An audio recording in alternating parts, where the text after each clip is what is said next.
working hard and working good. What's been the noticeable difference in the offseason this year compared to last year? I mean, the kids come hungry every year here at Clemson. I mean, they work hard every year. So Coach Allen has brought a level of intensity to the group. It's different, and I think Coach Batson's done an amazing job in the weight room this summer. They've had a great offseason, great winter, great spring. So guys are hungry, ready to go. What about you as far as family and everything? How's the family? Oh yeah, family's good. Got my youngest son Spencer. He's up at Murray State, getting ready to play football there. And got my oldest son Brody here, getting ready for his fourth year. We know each other.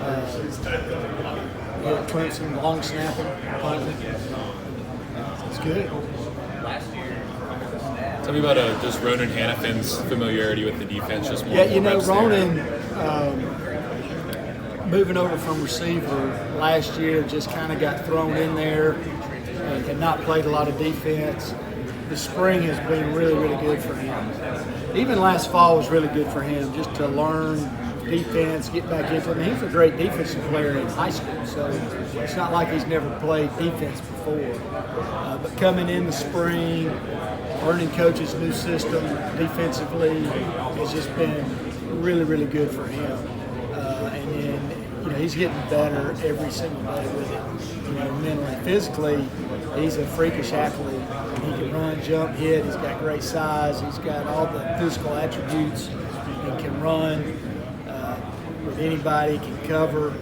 But just learning all the aspects of defense is what he really needed to hone in on, and that's what he's done. And he works extremely hard at doing it. So I'm really excited about his progress.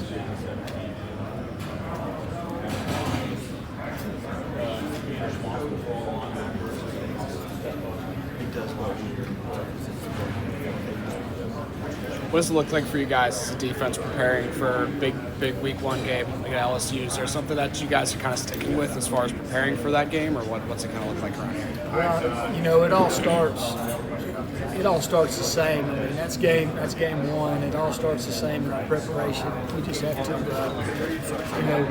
get the installs, the day one, day two, day three installs, get all that stuff in, and make sure we got everybody in the positions that they need to be in. And then we need to just got a lot of work to do to get them ready for such a big challenge.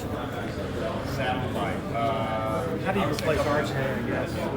So big of a void is that? Well, RJ was like a coach on the field. But you take, I would never say you replace RJ, but you get Khalil Barnes, who now, he's had a lot of snaps. He's going into his third year as a starter, and he takes over that leadership role. It's kind of how we do things here. You get that experience and pass it on down to the next guy in line. I think KB's that next guy that brings that knowledge and the ability to play all the positions back there, same as RJ. He can play multiple spots from the nickel position to both safeties. I mean, he could even play corner if we had to. But to answer your question, I think KB would be the next guy, just because of his knowledge of the defense. Do you, beyond him, and what kind of question marks are there? Well, I mean, I don't have any question marks. I think we've done a good job recruiting guys. So we've got guys in place that are competing for starting positions. You've got Ricardo Jones, you've got Ronan Hannafin, you've got Colin Griffin. Those three guys right there played and had really good springs. They're hungry to get in there and have an opportunity to start for a position. You've got Rob Billings, Colin Webb, who are going into their third year, and I know they're excited to compete for one of those starting positions as well. Jakarion Keenan, he's a mid-year freshman, true freshman coming in. Noah Dixon, Joe Wilkinson. I mean, those are good football players. Just waiting for an opportunity to compete compete and play.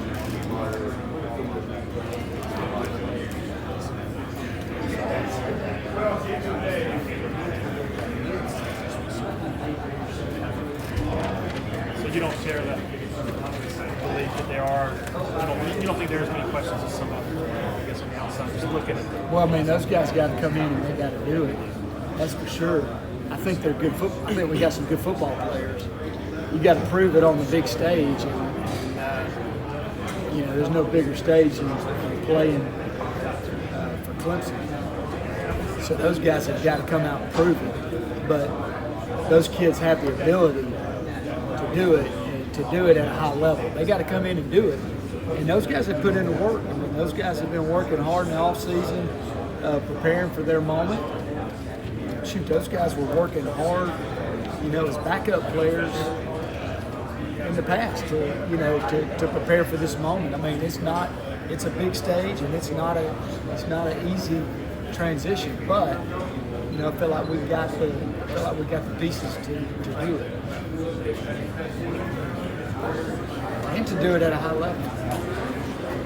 Do you think Hannafin also brings some of that versatility? Absolutely. I think Ronan's biggest thing is just, he hadn't played defense. He came in and played offense, and last year we moved into defense. So just the familiarity with it this spring, getting all those reps was extremely important. And for him to get all those reps, and just every day he got better. Every day he built on something he needed to improve on, and he got better. The thing with Ronan, you talk about his versatility, is his size and speed,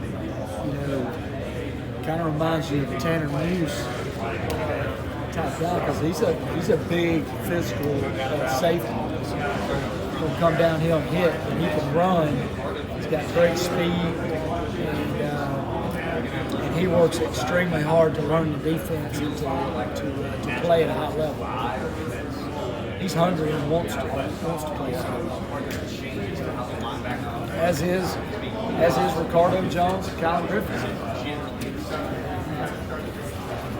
What are the biggest games you think Kyle has had in his 3 years? I think he needs to be a better tackler. I think that's number one with him. Talking about Colin Griffin. Yeah, sorry. Yeah. Colin Griffin. I think that's the biggest thing. He needs to be a better tackler. He's good in coverage. He's got great vision. He's got good range. As a safety, he's a really smart kid. He understands how the defense works, a lot like R.J. Mickens. But he's gotten stronger in the weight room this summer. That'd be the biggest thing. Your safety room is really young. How beneficial is it to have a guy like Tyler Venables who can kind of be that extra coach, whether it's on the field or just on the practice? Yeah, I think it's great. Tyler's he's a great ambassador for the group. He knows the defense. Obviously, he comes from with his dad, family background. But he's going on his 6th year being here too. So I mean, he's seen a lot of different defenses, a lot of different coverages, a lot of different pressures. He's seen a lot of things that he can impart on the group, and he does it in a humble way to help the group. So I think it's very beneficial. When you have a guy like that works as hard as he does, and he's already graduated, so he's got a little extra time to pull guys in, do a little extra film work with those young guys. And then those young guys, they look up to him for answers to their questions. I think it's very beneficial. Is he a guy that's going to lead on and off the field and show those guys what it means to be at Clemson? Absolutely. You mentioned tackling with Griffin. Just overall, how much of a difference has there been that you think with Coach Allen, just the entire offseason was focused on that? Yeah, so coming into the spring, just our tackling circuit that we did every day, I think put a great emphasis on tackling to the players and the techniques and the fundamentals. I mean, this game is all about tackling, especially on our side of the ball. You hear the old cliche, blocking, and this game's about blocking and tackling. Tackling's something you got to work on. You got to practice. And Coach Allen's definitely brought that in. We started every practice with a tackling circuit where we were working on different aspects and different techniques of tackling. And I think it's going to pay dividends.